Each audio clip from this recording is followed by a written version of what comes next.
saksofonimestari Jukka Perko, tervetuloa Turkuun. Olet kaupungissa pitämässä lapsille ja nuorille avointa workshoppia, jonka teemana on yhteissoitto ja toisten kuunteleminen. Kerrotko alkuun hieman, että miten sun ja Jazziti Turun yhteistyö on aikana alkanut? Joo, mahtavaa olla täällä tämmöisellä asialla.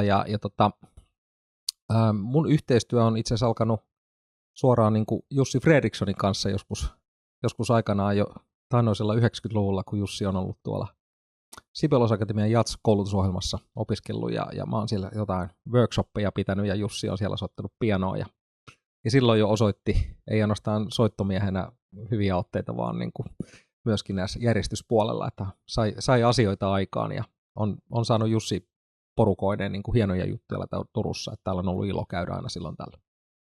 Minkälaisia asioita näiden nuorten kanssa nyt täällä Flame Jazz-klubilla käydään läpi nyt sitten, mitä sulla on agendalla? No, niin kuin me hyvin tiedetään, niin kaikenlaista tietoahan on olemassa maailmassa ihan hirveän paljon. Semmoista nippelitietoa, teknistä, ja me tiedetään, miten meidän pitäisi tehdä meidän työtä, miten meidän pitäisi elää, ja ylipäätään niin kuin kauheasti on kaikkea. Neuvoja on paljon. Mutta mites niin kuin se kuuntelupuoli, että millä tavalla me niin kuin musiikissa vaikka osataan niin kuin mennä siihen sisään ja oikeasti kuunnella syvällisesti sitä musiikkia ja mennä siihen sisälle ikään kuin osaksi. Ja mun mielestä on kauhean tärkeä asia, että yhteissoittoa ja kuuntelua tässä maailmassa tarvitaan ihan ylipäätään, ei ainoastaan niin kuin jazzmusassa ja bändissä, vaan ihan kaikkialla. Nyt jos joskus, niin nyt sitä tarvitaan ja se on tarpeen. Niin mun mielestä musiikki on niin kuin foorumina semmoinen niin kuin turvallinen ja luonteva tapa lähestyä tämmöisiä aiheita. Ja mä itse ajattelen musiikista sillä tavalla, että se on lahja. Se on omituista, että musiikki on vain värähtelyä ilmassa, mutta sillä on niin kuin valtava vaikutus ja voima. Ja sillä on valtavasti erilaisia muotoja, miten se ilmenee ja miten se ihmisiä puhuttelee. Miten se antaa ilmaisukanavia erilaisille muusikoille, amatööreille, harrastajille, kelle vaan. Ja vaikka vanhuksille usein niin kuin vanhat laulut muistuu vielä, vaikka kaikki muu on muistista pyyhkiytynyt, mutta ne laulut, joita on joskus laulanut, ne on vielä tallessa. Niin se tarkoittaa, että se on niin kuin tosi syvään ihmisyyteen yhteydessä, aina kun ollaan musiikin kanssa tekemisissä. Ja tämmöiseen niin kuin ihan raakasti syvälliseen tapaan lähestyä sitä musiikkia. Et se ei ole vaan teknisiä osaamisasioita, vaan se on semmoista niin kuin kokonaisvaltaista olemassaoloa ja niin kuin toisten kuuntelua ja avoinna olemista toiselle ja myöskin itsensä avaamista toisille. Ja miten tämä niin kuin sit toteutuu vaikka jazzmusiikissa, niin siitä on niin kuin mielenkiintoista mun mielestä puhua ja tehdä semmoisia harjoituksia ja juttuja, mitkä auttaa siinä, että me voitaisiin niin kuin ihmisinä olla semmoisia kuin me ollaan ja soittaa ja niin kuin me voitaisiin toteutua ei ainoastaan omana itsenämme, vaan meistä tulisi myöskin osa isompaa kokonaisuutta, että me ollaan vähän itseämme isommalla asialla. Se on mun mielestä musiikin niin kuin yksi pääjuttu, että meillä on ainoastaan toteuttamassa jotain omaa juttua, vaan me tullaan osaksi jotain isompaa jatkumoa. Ja mä itsekin koen, että kun mä oon saanut paljon ja mulla on ollut hyvä tuuri, mä oon ollut oikeassa paikassa oikeaan aikaan, mä oon saanut lahjakkuuden musiikin alalla ja mä oon saanut myöskin semmoisen lahjan, niin kuin työntekemisen lahjan, että mä oon jaksanut tehdä töitä sen lahjan kanssa, minkä mä oon saanut, niin mä oon myöskin silloin velvollinen laittamaan sitä eteenpäin. Ja se on niin kuin, antaa merkityksellisyyttä, että mä voin olla niin kuin tämmöisessä jatkumossa ja antaa sitä kaikkea hyvää eteenpäin, mitä mä oon saanut, niin se on ihan tosi, onko tärkeimpiä tehtäviä? Niin kerro siitä merkityksellisyydestä, että tapaat tosiaan tänään nyt ensimmäistä kertaa turkulaisia nuoria ja pääset jakamaan tätä tietoutta, niin mitä se sulle merkkaa? Joo, oonhan mä täällä käynyt tuolla Konsalla, oon käynyt muutaman kerran ja siellä on varmaan ollut kans ehkä samojakin nuoria paikalla, niin nimenomaan tämä niinku jatkuvuus ja traditio on tärkeää, että meillä on niinku joku, mihin me liitytään, mutta sitten me liitytään siihen niinku omana itsenämme. Ja me jätetään sitten meidän jalanjäljet myöskin siihen traditioon. Että se ei tarkoita, että se traditio sit siirtyy ihan sellaisenaan aina eteenpäin, että niin kuin kulttuurihan on yleisestikin siirtynyt niin kuin tuhansia vuosia ihmiskunnan historiassa niin tarinoina, nuotiotulilla ja lauluina. Ja joku on sitten sen kuullut ja kertonut eteenpäin seuraavalla nuotiolla.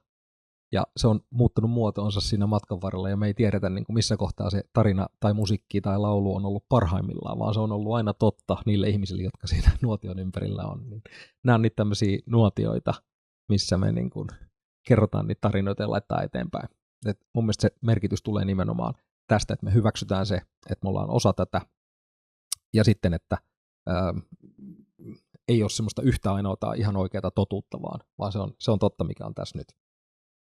No sanoit, että olet ollut omalla urallasi oikeassa paikassa oikeaan aikaan ja on käynyt hyvää tuuria ja näin, mutta silloin kun itse olit nuori soittaja, niin oliko sulla jotain tämmöisiä mentoreita tai saitko jostain semmoista apua tai minkälaista apua saisit silloin kaivannut? Tietysti lopputulos oli sun kohdalla hyvä, mutta oliko jotain semmoista, mitä olisit tavallaan halunnut vielä silloin enemmän? No vaihtoehtoiset menneisyydet on tavallaan ehkä semmoinen hyödytön aihe. Mä aika usein niin kuin totean, että näin on ollut hyvä ja tämä on ollut, näin pitikin mennä, mutta todella tärkeä pointti on toi, että aina ihmiset, jotka on päässyt urallaan tai niin kuin menestynyt ylipäätään, niin siellä on aina tarvittu muita ihmisiä. Siellä on aina ollut hyviä ihmisiä ympärillä, jotka on antaneet tietouttaa ja auttaneet oikeassa kohtaa ja olleet niin kuin selkänojana. Ja, niin mulla oli semmoisia ihmisiä ja oli pari kaveria, jolla oli yhtäkkiä paljon jatslevyjä. Mä huittisista, niin siellä ei jatsin harrastajia kauheasti paljon ollut, mutta sitten oli pari kaveria, jolla oli tosi paljon niitä levyjä ja lehtiä ja kaikkea.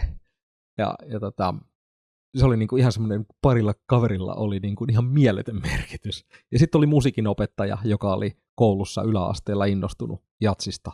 Niin se oli niinku siinä. Et tarvittiin vaan niinku muutama ihminen, niinku just vaikka jatsista kiinnostunut ja jatsiin intohimoisesti suhtautunut, niin silloin päästiin jo pitkälle.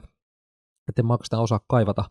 No varmaan olisi oman ikäisiä soittajia ollut ehkä sitten ollut kiva, että niitä olisi ollut, mutta kun ei niitä ollut, niin mä olin tyytyväinen ikään kuin niihin soittajiin, mitä sitten oli. Ja sitä prosessia pystyi ihan hyvin käymään. No, Suomessa on paljon myös nuoria jats-muusikoita, ja miten sä näet tällä hetkellä sen tason nuorten soittajien tai Suomessa toimivien nuorten soittajien suhteen niin kuin kansainväliseen tasoon? Nykyään niin kuin ylipäätään osaamisen tasohan on kauhean korkea niin kuin keskimäärin. Niin kuin nuorissa soittajissa soitti ne sitten jatsia tai mitä vaan. Ja toki meillä on niin kuin pieni asujamisto täällä meidän maassa ja jats on aina marginaalimusiikkia, niin se tarkoittaa, että se marginaali on aika niin kuin myöskin pieni verrattuna vaikka sitten isoihin maihin tuolla vaikka Euroopassa tai Aasiassa tai näin. Niin siihen nähden, kuin pieni porukka täällä niin kuin sitä hommaa tekee, niin taso on korkea. Ja on niin kuin paljon lahjakkuutta ja täällä on niin kuin, perinteisesti on niin kuin arvostettu kyllä sitä musiikillista osaamista, että huolimatta niin kuin viime vuosien kehityksestä, mitä tavallaan ehkä sitten tuolta niin kuin valtiovalla ja muulta taholta on tullut niin kuin kulttuuripuolelle, on vähän kysymysmerkkejä sitten tässä arvostuksessa tai siitä, että miten, niin kuin miten tärkeänä tämä musiikki ja muu taidekulttuuri niin kuin nähdään.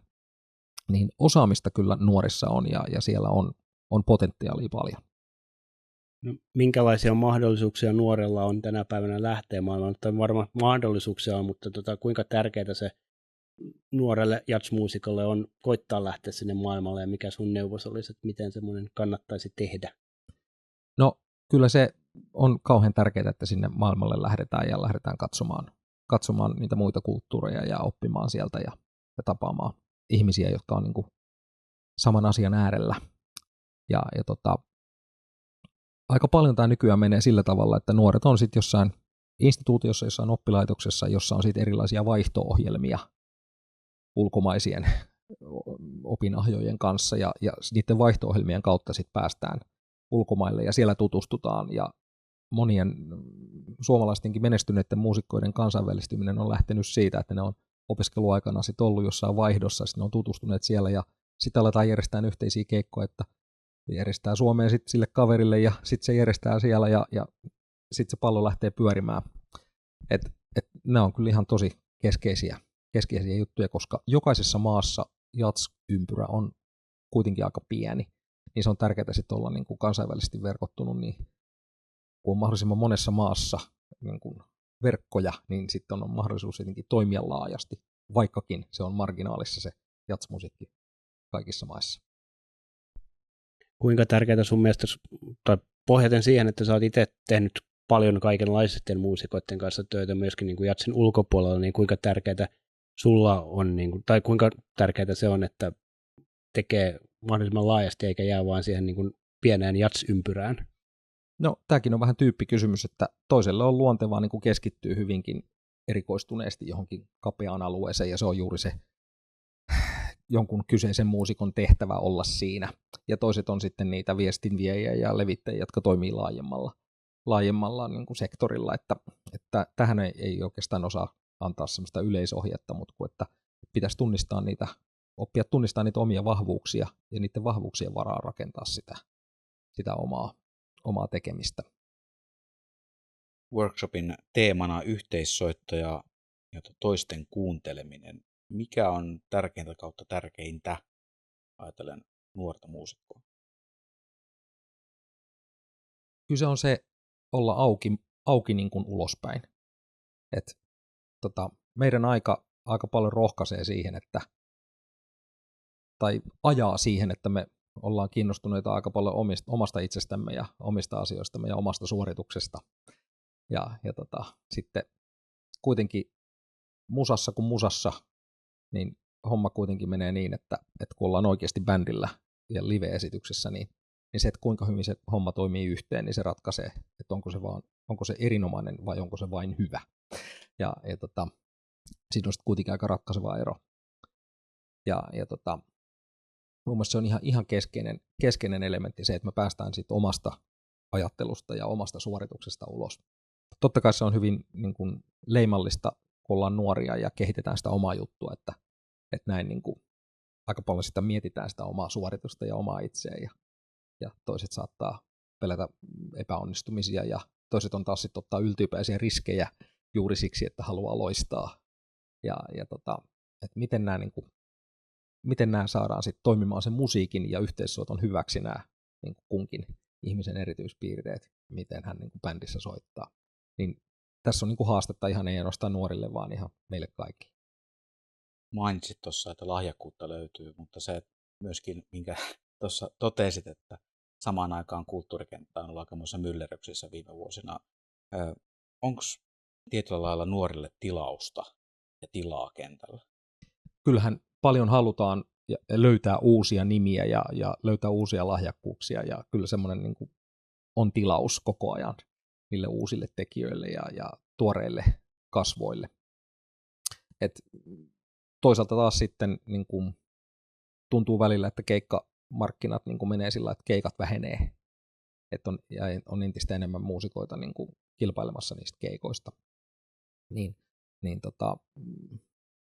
Se tietysti ikään kuin koventaa sitä kilpailua, mutta sekin pitää sitten nähdä sillä tavalla, että täytyy koittaa niin kuin pärjätä siinä kilpailussa jollain semmoisilla konsteilla, että missä ne omat vahvuudet toteutuu, ja että sitten on niin kuin mahdollisuus ehkä luoda jotain uusia keikkoja myöskin, ettei olla vaan niin kuin niiden olemassa olevia rakenteiden ja olemassa olevia keikkojen varassa, vaan on niin kuin semmoista visioa, että pystytään luomaan niin kuin uutta ja täysin niin kuin puhtaalta pöydältä niin kuin nousevaa toimintaa.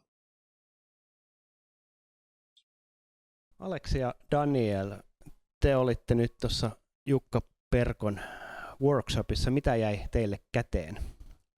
Meille jäi varmasti molemmille ihan törkeän paljon laadukasta huipputietoa jats-skenestä ja jatsin saloista, mitä ei ehkä tuolta interneteistä ja sun muista löydy ihan saman tien, että meille suositeltiin tätä workshoppia sillä, että Jukka Perko on kuulemma Suomen kovin jats-muusikko, että kyllä kannattaa ja kyllä kannatti. Tuosta jäi improvisaatioon liittyvää informaatiota kyllä käteen ja harjoituksia, konkreettisia harjoituksia myös, mikä oli aivan mainio juttu, ja tästä on kiva lähteä harjoittelemaan ja soittamaan yhdessä kavereiden kanssa. Minkä verran olitte Perkon tekemisiin ja uraan perehtyneet etukäteen? En kauheasti. On ollut katsomassa Perkon keikkaa tai keikkoja ja sitten semmoisia avoimia harjoituksia, mutta en ole itse asiassa perehtynyt kaverin niin kuin mahdollisiin levytyksiin tai muihin osallistumisiin niin kuin, netin kautta, mutta tuossa henkilökohtaisesti hän jako urasalaisuuksiaan ja näin. Miten Daniel pääsitte molemmatkin soittamaan hänen kanssaan, miltä se tuntui tavallaan se jammailuosuus? No kyllä se aluksi totta kai vähän mietitytti, kun ei olla tavattu kyseistä henkilöä välttämättä noin läheisesti tai tuollaisessa soittotilanteessa, niin, mutta sitten loppujen lopuksi oli kyllä tosi hauskaa ja oli hyvä meininki ja oli kiva saada eväät vaikka yhteismusisointihommia. Mekin soitetaan aika paljon kimpassa Aleksin kanssa, niin varmasti meillä niinku yhteistyöstettävää tulee vielä niinku paljon ja mitä oivalletaan noista, mitä Jukka antoi tuossa noin, niin tää oli ihan loistava juttu ja toivottavasti on tämmöisiä vielä lisää Jukan tai jonkun muun johtamana vielä. Keskeisin asia tuossa oli se kuuntelu ja kuunteleminen nimenomaan soittaessa. Niin kuin sanoittekin, te soitatte paljon kimpassa, niin nyt varmaan sitten osataan kuulla myöskin eri tavalla sitten sitä niin kuin kaveria siinä vieressä. Joo, ja varmasti vielä enemmän ne korvat auki ja sitten semmoinen tietynlainen presenssi siihen omaan tekemiseen vielä enemmän isompaa roolia, että ollaan hereillä, vai mitä olet mieltä? Joo, jep, ehdottomasti, ja meillä on Danielin kanssa just aina tämmöinen pieni dilemma, kun me ollaan molemmat harmoniasoittajia, soitan pianoa ja kautta koskettimia ja hän kitaraa, niin me aina kysytään, täällä on ollut näitä workshoppeja ennenkin Mikko Gunu Karjalaisen pitämänä, ja ollaan häneltäkin just kysytty, että niin kuin vinkkejä tähän, että ei tulisi tavallaan liikaa tunkua harmonian puolesta, ja nämä on aina ollut antoisia, ja musta tuntuu, että me ollaan tässä kehitytty just näiden workshoppienkin ansiosta todella paljon niin kuin yhteissoittajina ja soittajina erikseen tietenkin.